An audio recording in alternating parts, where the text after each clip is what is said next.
For many years, people enjoyed the River Dart in harmony and accepted other users' rights to the river.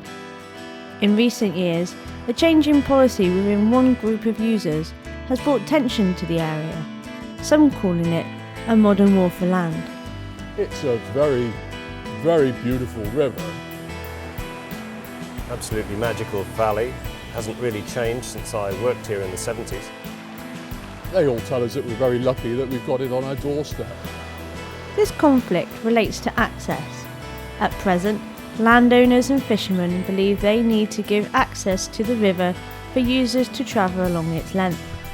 However, kayakers believe that there is a right of navigation along the river to which they are using. It's much appreciated by a whole range of people. It's probably one of the problems is there's too many people trying to visit. The way I see it, again, it comes down to monopoly. And that's what I feel that it's all about.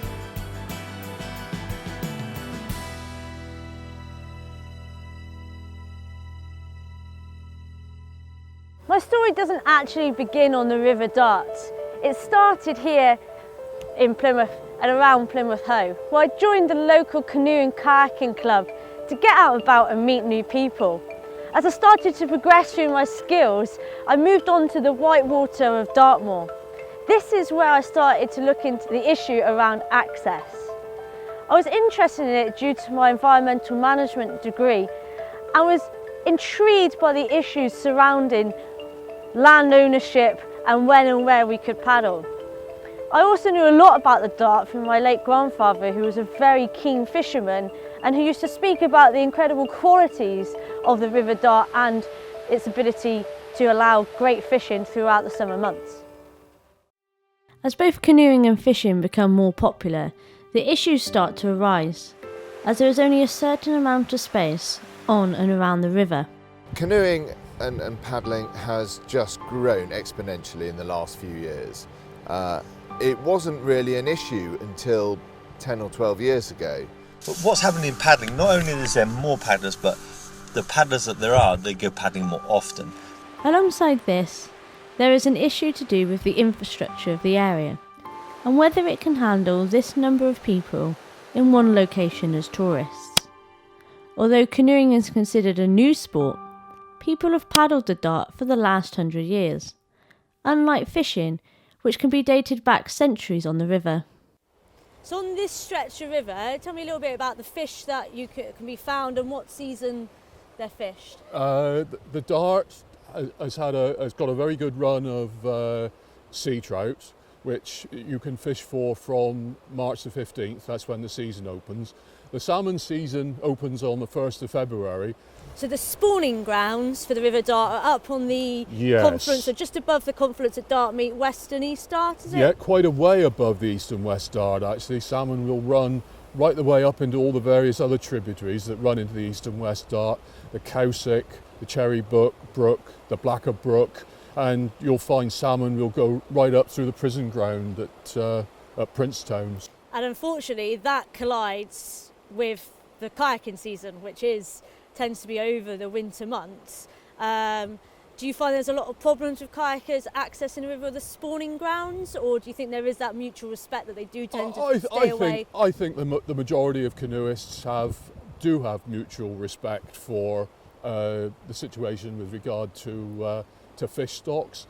So Phil, what do you think could be the sustainable solution then to the access problem, especially here on the Dart? I think that if the BCU were to seriously negotiate with the Angling Trust and the local landowners to try to get voluntary access agreements going again, I think that would be a very positive step and a good way forward. You may remember Phil's Prowse discussing the areas of the Upper Dart. Well, here I am at Cherry Brook on the West Dart, one of the key areas which contains fish spawning grounds. Now this area is one of the areas that canoeists and kayakers talk about and generally don't paddle. And it's one of those areas that we need to be educated on, that if we cannot paddle, the reasons why. Now it's not just canoeists and kayakers. Also tourists, local people need to know that they can do equally as much damage by simply walking their dog across the river. I wanted to have a discussion with the Environment Agency to discuss why these areas were so important, how they could be protected and how this could influence an access agreement. Unfortunately, they only gave us this small statement. The Environment Agency would look to encourage the use of negotiated public access agreements for water users.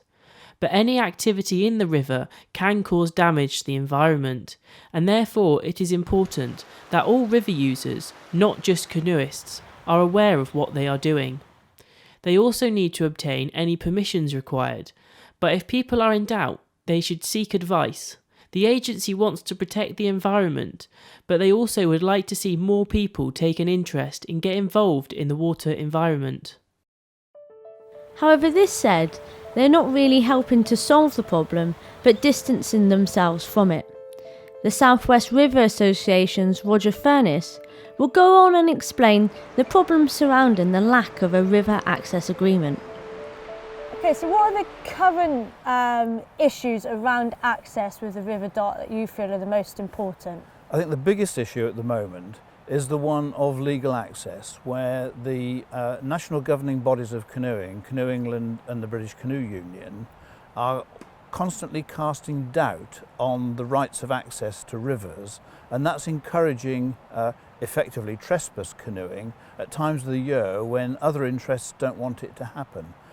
Do you believe, and the members of your group believe, that the old access of 6 months on, 6 months off worked in this area?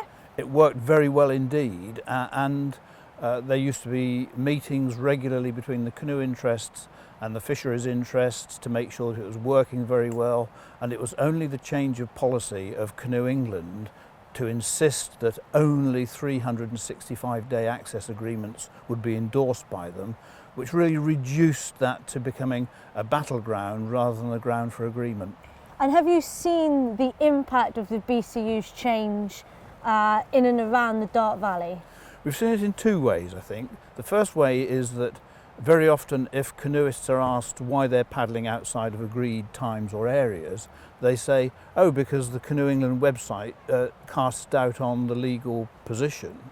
And I think the second thing, which is very sad, is that we know a number of BCU and Canoe England officers who've either resigned or been forced out because they won't tow the sort of draconian line that those bodies are wanting them to tow. So what would you guys like to see happen in the future then around the Dart access agreement? What do you think could happen in the future if people were willing to be engaged in the process? I think we'd like to go back to the days when we effectively shared the river 6 months for each group of users, which we think is very equitable, especially when you consider that one party actually owns the river, has to pay a license to use its equipment on the river, that's the anglers, and the other group pays nothing for it. And we think it's very fair to have that 6 month each way split. After considering the fishing perspective, I'm now going to go over and speak to Mark Simpson, who's the owner and estate manager of the River Dart Country Park, which has become some sort of focal point within the winter months for canoeists and kayakers. You said that you offer parking and facilities for paddlers in the winter. Do you think that's had a positive knock-on effect with access issues further up the river? We felt that we had to help the situation, and so we did open up our car parks in winter because traditionally we were actually closed. And it has taken the pressure, I think, off Newbridge car park and at Holme Bridge. But what annoys me is sometimes the inconsiderate car parking that happens on the roads. How do you feel about the BCU thinking about that paddlers should have access to the River Dart all year round? I think they are trying to overrule property rights.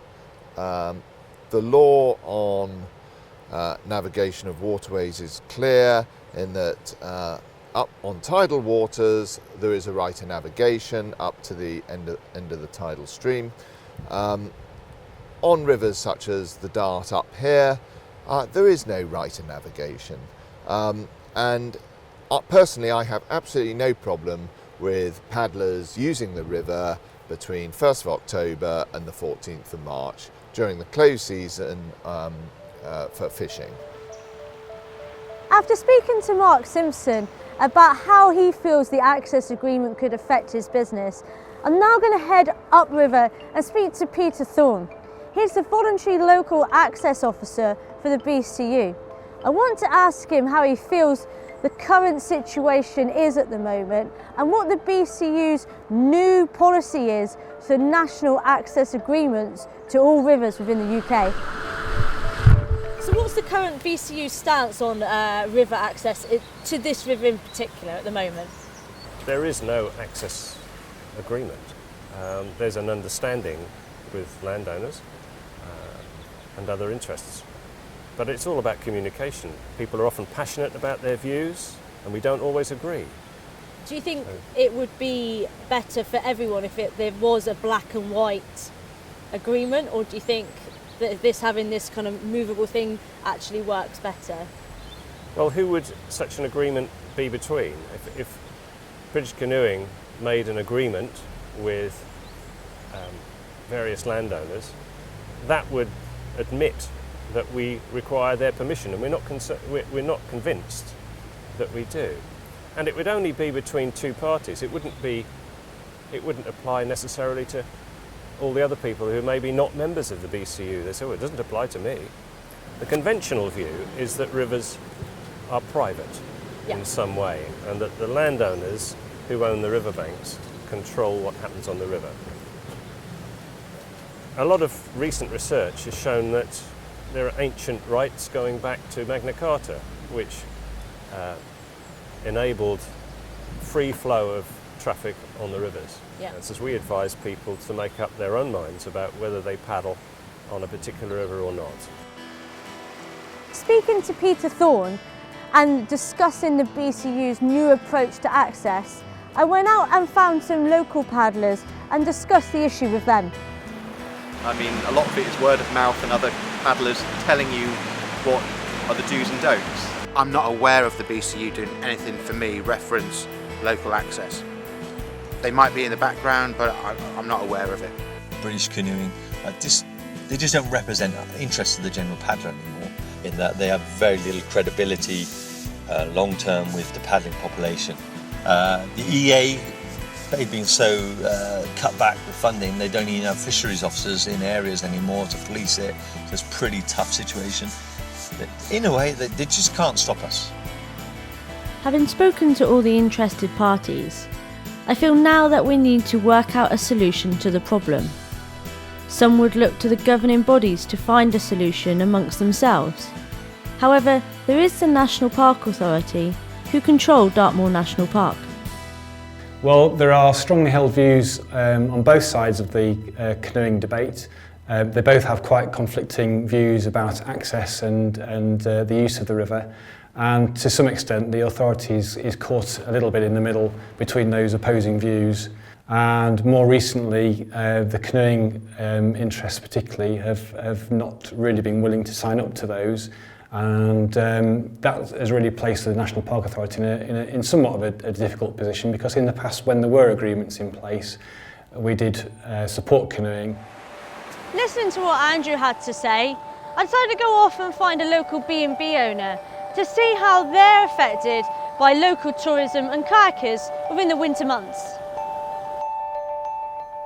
So as a local business, do you think that paddlers contribute equally to the economy of the area compared to fishermen? I think they contribute more, to be honest, because I would say probably the fishermen maybe live local, whereas the kayakers are coming from all over. So if there was a worst case scenario and paddling was banned on the River Dart, how much of an impact do you think that would have to you and other local B&B owners? In the summer it doesn't really matter, but in the winter it very definitely would affect us for sure.